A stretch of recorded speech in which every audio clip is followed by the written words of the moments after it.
नमस्कार, राशि मंथन में आपका स्वागत है। लग्नों के अनुसार शुभ, अशुभ, सम और योग कारक ग्रहों की जो श्रृंखला है हमारी वो जारी है। तो 4 लगन हम अब तक कर चुके हैं। आज 5वां लगन लेके हम आपके सामने हैं। तो हमारा 5वां जो लगन है वो सिंह लगन है। तो अब जैसे कि हमारा जो नियम है वो क्या है कि केंद्र और त्रिकोण के जो भाव हैं हमारे, उनके ग्रह शुभ होते हैं या योग कारक बनते हैं।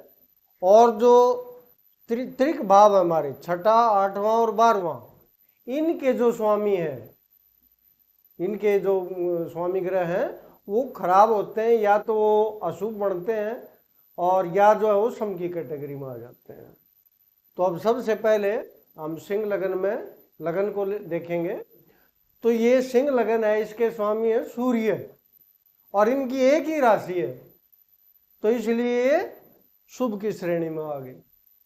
अब हमारा चौथा भाव है, क्योंकि वो केंद्र भाव है, तो केंद्र भाव के स्वामी जो है वो मंगल है, लेकिन इनकी 2 राशियां हैं।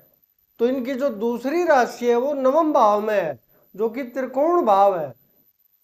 और त्रिकोण भाव और केंद्र भाव दोनों के स्वामी जो है वो मंगल है, यानी ये अति शुभ, यानी कि योग कारक ग्रह है इस कुंडली के लिए। ये सिंह लगन जो है हमारा, इसके लिए मंगल जो है वो योग कारक है। तो हमने यहाँ शुभ में भी लिखा और यहाँ पर योग कारक में भी लिखा। उसके बाद ये भाव है हमारा जो त्रिकोण भाव है, तो इस भाव के स्वामी है बृहस्पति, गुरु, और इनकी दूसरी राशि जो वो अष्टम भाव में है। तो अष्टम भाव में इनकी मुख्य राशि यानी मूल त्रिकोण राशि है या दूसरे वाली राशि है। तो मूल त्रिकोण भाव की जो राशि है वो हमारे त्रिकोण में है, और जो त्रिक भाव है उसमें उनकी दूसरी राशि है, इसलिए ये जो कहलाएंगे तो वो शुभ ग्रह कहलाएंगे। इस भाव को हम सम्मिलित नहीं करते केंद्रों में, क्योंकि ये मारक भाव है हमारा। अब हम आते हैं नवम भाव, जो कि हमारा त्रिक भाव होता है। तो इसके स्वामी जो है मंगल है, जिसकी चर्चा हम पहले कर चुके हैं, वो योग कारक बन चुके हैं। अब हम आते हैं यहाँ पर। तो ये जो हमारा 10वां भाव है ये शुक्र का भाव है। तो इसकी जो दूसरी राशि है वो तीसरे भाव में है, जो कि त्रिक भाव नहीं है। त्रिषडाय तो है लेकिन वो त्रिक भाव नहीं है। तो उस ग्रह को हम जो है सम की श्रेणी में ले सकते हैं, ये अशुभ की श्रेणी में नहीं आएगा। अब हम आते हैं जो खराब श्रेणी है हमारी त्रिक भावों वाली, कि भाई ये 3, 6ठा, 8वां और 12वां। तो छठे के जो स्वामी है छठे भाव के हमारे, वो है शनि, और इनकी दूसरी जो राशि है वो मारक भाव में है, यानी ये अशुभ ग्रह की श्रेणी में आएंगे, क्योंकि दोनों जो भाव हैं जिनके स्वामी हैं वो खराब है। तो ये शनि जो है ये अशुभ की श्रेणी में आ जाएंगे। उसके बाद ये हमारी इस राशि का हम जिक्र कर चुके हैं। तो ये जो है ये जो बृहस्पति हैं ये शुभ की श्रेणी में आ चुके हैं।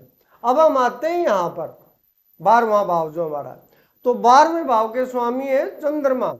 हालांकि चंद्रमा को जो है द्वादश भाव के स्वामी होने का जो दोष नहीं लगता, लेकिन फिर भी उनको शुभ की श्रेणी में लेने के बजाय और हम जो है सम की श्रेणी में लेंगे।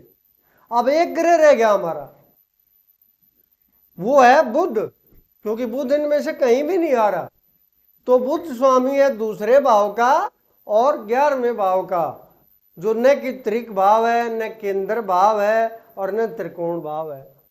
तो त्रिक भाव में इसकी कोई राशि नहीं पड़ती, इसलिए इसको सम की श्रेणी में भी गिन सकते हैं और शत्रु की श्रेणी में भी गिन सकते हैं, क्योंकि दूसरा भाव हमारा मारक भाव है, इसलिए इसको हम शत्रु की श्रेणी में या अशुभ श्रेणी में गिनेंगे। तो ये हमारे शुभ, सम, अशुभ और योग कारक ग्रह हैं सिंह लगन के लिए। अब हम आते हैं कन्या लगन के लिए। तो कन्या लगन में ये हमारा जो पहला भाव है इसके स्वामी है बुध, और इनकी दूसरी राशि हमारी ये केंद्र और त्रिकोण दोनों भाव हैं, और ये हमारा केंद्र भाव है। तो इन दोनों के स्वामी हैं, तो ये दोनों के दोनों शुभ स्थान है। और जो दूसरी बात एक और जो हमने कल जिक्र किया था भाई जो है ये पाराशर ऋषि ने एक श्लोक लिखा था कि भाई केंद्र का स्वामी जो अगर शुभ ग्रह हो तो शुभ फल नहीं देता, लेकिन उसके बारे में मैंने बता दिया था कि ऐसा नहीं है। तो हम इस ग्रह को जो है वो शुभ की श्रेणी में लेंगे, बुध ग्रह को। अब आते हैं हम चतुर्थ भाव पर। तो चतुर्थ भाव के स्वामी जो है वो बृहस्पति हैं, लेकिन इनकी जो दूसरी राशि है वो मारक स्थान में है। हालांकि इनकी मुख्य राशि नहीं है ये, लेकिन सप्तम भाव जो है वो बहुत बलवान जो है मारक होता है, इसलिए इस ग्रह को हम शुभ की श्रेणी में नहीं ले सकते, ये अशुभ की श्रेणी में आएगा। अब हम आते हैं इस भाव के ऊपर, जो हमारा त्रिकोण भाव है। इसके स्वामी है शनि, इसके स्वामी शनि, और इनकी दूसरी राशि जो है वो यहां पर है, जो कि उनकी मूल त्रिकोण राशि है, छठे भाव में है। तो यहां पर क्योंकि एक अच्छे भाव में है और एक राशि उनकी खराब भाव में है, इसलिए उनको सम की श्रेणी में हम रखेंगे। इस भाव का हम जिक्र कर चुके हैं। अब यहां पर आते हैं भाई हम, तो ये शुक्र की राशि है हमारी, जो नवम भाव है, जो त्रिकोण भाव है, तो ये इसके स्वामी जो है वो शुक्र है। अब शुक्र की जो दूसरी राशि है, जो मुख्य है यानी मूल त्रिकोण राशि, वो दूसरे भाव में है। हालांकि दूसरा भाव मारक भाव तो है, लेकिन जो बड़ा मारक भाव होता है वो सातवां होता है। तो ये यहां पर शुभ राशि है, तो इसको हम शुभ की श्रेणी में लेंगे। और उसके बाद ये जो भाव हमारा, इसकी हम चर्चा कर चुके हैं।